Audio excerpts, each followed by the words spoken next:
राघवपुर नाम के गांव में एक रमेश नाम का आदमी अपने परिवार के साथ रहा करता था।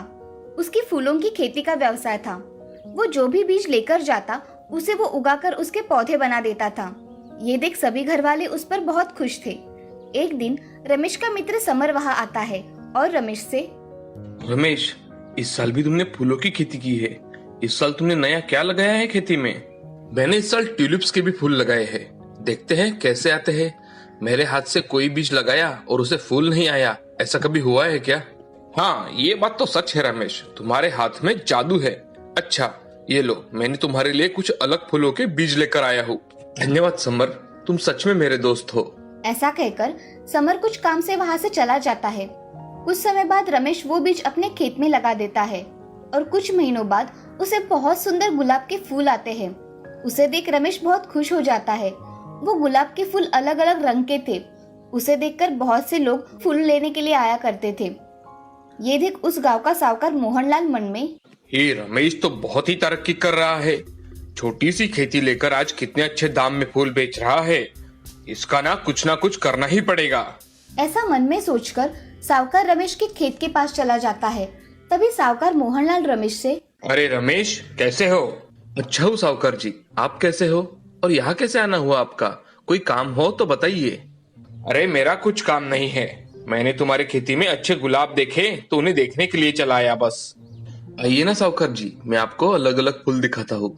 अरे रमेश, ये तो बहुत अच्छे प्रकार के अलग अलग गुलाब के फूल है तुम्हारे खेत में।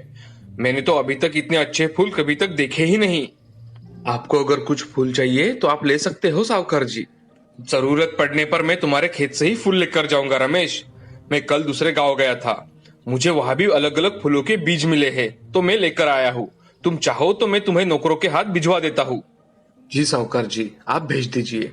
आपका बहुत बहुत धन्यवाद कि आपने मेरे लिए इतना सोचा। चलो अब मैं चलता हूँ। ऐसा कहकर मोहनलाल रमेश के खेत में से चला जाता है और अपने नौकर के हाथ कुछ बीज भिजवा देता है। रमेश जी, मालिक ने ये तुम्हारे लिए कुछ बीज भिजवाए हैं, ये ले लो। अरे आओ हरिया, बैठो। अरे नहीं रमेश जी, मुझे बहुत काम है, मैं चलता हूँ। ठीक है, धन्यवाद हरिया। रमेश वो बीज की पोटली खोलकर देखता है तो उसमें सूखी हुई मछलियां होती है। साहूकार जी ने मेरे खेत में लगाने के लिए सूखी मछलियां दी है। रमेश पोटली हाथ में लिए सोचता है। तभी उसकी बीवी चेतना रमेश से, अजी, ये सूखी हुई मछली किसने दी है? ये तो किसी काम की नहीं है। ये मछलियां साहूकार जी ने दी है। उन्होंने फूलों के बीज बताकर ये मछलियां दी है मुझे। वो हमसे जलते हैं, इसलिए उन्होंने ऐसा किया। अब तो मैं इन मछलियों को भी खेत में लगाऊंगा और इसे उगाऊंगा। ऐसा कहकर रमेश खेत तैयार करने चला जाता है। उसे देख चेतना बड़ी अचरज में पड़ जाती है और मन में, अब ये क्या मछलियों की खेती करने वाले हैं क्या? हे भगवान, इन्हें थोड़ी सद्बुद्धि दे। रमेश अब उसका रहा हुआ खेत जोतकर उसमें मछलियां फेंक देता है और शाम के समय नदी के किनारे बैठ जाता है। रमेश सोच ही रहा था, तभी नदी के पास एक बूढ़ी औरत आई। बूढ़ी औरत रमेश से, बेटे, क्या हुआ? तुम चिंतित लग रहे हो। दादी, नहीं, मुझे कुछ नहीं हुआ। मैं चेहरा पहचानती हूँ। बताओ, क्या समस्या है? शायद मैं तुम्हारी मदद कर पाऊँ। दादी, मैं मेरे खेत में अच्छी फूलों की खेती कर रहा था तो हमारे गांव के साहूकार मेरी तरक्की देखकर मुझसे जलता है, इसलिए उसने मुझे मेरे खेत में लगाने के लिए बीज लेकर आया। ऐसा कहकर नौकरे के हाथों सूखी मछलियां भेजी है। मैंने उसे खेत में लगा दी, मगर अब मैं मेरे खेत का क्या होगा यही सोचकर परेशान हूँ। बेटे, तुम्हारी समस्या का समाधान मेरे पास है। मैं तुम्हें ये विभूति देती हूँ। तुम ये तुम्हारे खेत में डाल दो, फिर देखो क्या चमत्कार होता है। मैं कुछ समझा नहीं दादी। तुम ये विभूति लेकर जाओ और मछली लगाए हुए खेत में डालकर आओ। कुछ महीनों बाद चमत्कार देखो। वहाँ अगर पौधे उगे तो उनकी अच्छे से देखभाल करना। ऐसा कहकर बूढ़ी औरत ने रमेश के हाथों में विभूति रख दी और वहाँ से चली गई। उस विभूति को देख रमेश सोचते हुए, क्या ये विभूति सच में काम करेगी? चलो, दादी ने दी है तो डालकर देखता हूँ। ऐसा सोचकर रमेश घर चला जाता है। घर जाकर चेतना और रमेश दोनों खाना खाकर सो जाते हैं। अब अगले दिन रमेश उठकर खेत में जल्दी चला जाता है और खेत में दादी ने दी हुई विभूति डाल देता है। कुछ दिन ऐसे ही बीत जाते हैं। कुछ दिनों बाद खेतों में छोटे छोटे पौधे उगकर आते हैं। वो देख रमेश बहुत खुश हो जाता है और अपनी पत्नी चेतना से, अरे ये देखो, मैंने दादी की बात मानकर इस खेत में विभूति डाल दी थी और आज देखो उस खेत में छोटे छोटे पौधे उग कर आए हैं। हाँ, आप सच कह रहे हैं, उस बूढ़ी दादी ने हमारी बहुत मदद की है। ऐसा कहकर रमेश अपने खेती का अच्छी तरह से ध्यान रखा करता था। 3 महीने हो जाने के बाद रमेश एक पौधा उखाड़ के देखता है। तभी उसके नीचे कुछ मछलियां लगी हुई दिखाई देती है। रमेश उन मछलियों को तोड़ने लगता है।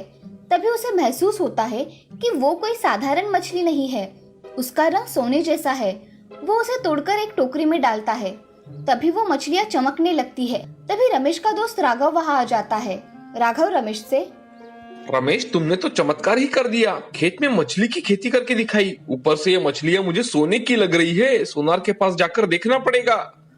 राघव, तुम सच कह रहे हो, मुझे भी ये सोने की मछलियां लग रही है। चलो हम इसे सोनार के यहाँ लेकर जाते हैं। ऐसा कहकर रमेश और राघव सोनार की दुकान में चले जाते हैं। तभी सोनार देखता है तो वो सच में सोने की मछली होती है। उन 4 मछलियों को बेचकर रमेश के पास बहुत पैसा आ जाता है। रमेश वो पैसे लेकर घर चला जाता है और चेतना से, चेतना, ये पैसे लो, इन्हें संभाल के रखो। इतने पैसे कहाँ से आए आपके पास? हमारे खेत में पौधों को सोने की मछलियां लगी है। एक पौधे की निकाली तो इतने पैसे आए। अब मैं जल्दी जाकर सब पौधों की मछलियां तोड़कर घर लेकर आता हूँ। हाँ, जल्दी जाइए। हाँ। ऐसा कहकर रमेश खेत में चला जाता है और खेत में जाकर सारे खेत की मछलियां निकाल लेता है और एक ट्रक में भर के अपने घर लेकर आता है। घर लाते ही रमेश अच्छा घर बनवाता है और जरूरत की कुछ चीजें खरीद लेता है। अब रमेश गांव में जरूरतमंदों की मदद कर दिया करता था। ये बात तो जैसे पूरे गांव में फैल गई और साहूकार मोहनलाल मन ही मन बहुत दुखी हुआ। वो मन में, मैंने उसका बुरा करने के हेतु ऐसा किया था, मगर उसका नसीब इतना अच्छा है कि सोने की मछलियां खेत आ गई। ऐसा सोचकर वो बहुत दुखी होता है। इधर रमेश सारे गांव वालों को कुछ पैसे बांटकर उनकी तकलीफें दूर करने की कोशिश करता है। अब मोहनलाल के दिमाग में एक अच्छा विचार आता है। वो सारे गांव वालों से कह देता है कि, सुनो गांव वालों, रमेश को मछली उगाने के बीज मैंने ही दिए थे। जिसको चाहिए वो लेकर जाओ। ऐसा कहकर मोहनलाल बहुत सारी सूखी मछली खरीद लेता है और गांव वाले भी मोहनलाल से सूखी मछली खरीद कर अपने खेतों में डालने लगे। मगर कुछ दिनों बाद खेतों में से बहुत बदबू आने लगी। एक भी पौधा नहीं उगा। अब सब लोग समझ गए थे कि मोहनलाल ने उन्हें फंसाया है। सभी लोग उसके घर पे चले जाते हैं और, अरे मोहनलाल जी, हमें हमारे पैसे वापस चाहिए। अरे क्या हुआ है, आज अचानक तुम्हें सबको पैसे चाहिए? आपने हमें फंसाया है। हमारे खेतों में एक भी पौधा नहीं आया है। बहुत बदबू आ रही है हमारे खेतों में और हमें हमारे पैसे लौटा दीजिए। मैं ऐसे कैसे आपके पैसे वापस कर दूं? फिर हम सब आपको पुलिस स्टेशन लेकर चलते हैं। मोहनलाल पुलिस का नाम सुनकर डर जाता है और, ये लीजिए आपके पैसे। सब लोग मोहनलाल से पैसे लेकर अपने घर चले जाते हैं। मोहनलाल को अब अपनी गलती का अच्छा सबक मिला था। वो फिर से कभी भी लोगों को फंसाया नहीं करता था और रमेश भी गांव वालों की मदद करता था। इस कहानी से हमें ये सीख मिलती है कि जिंदगी में कितनी भी कठिन परिस्थिति आए, उसका डटकर सामना करना चाहिए और हमेशा दूसरों की मदद करनी चाहिए।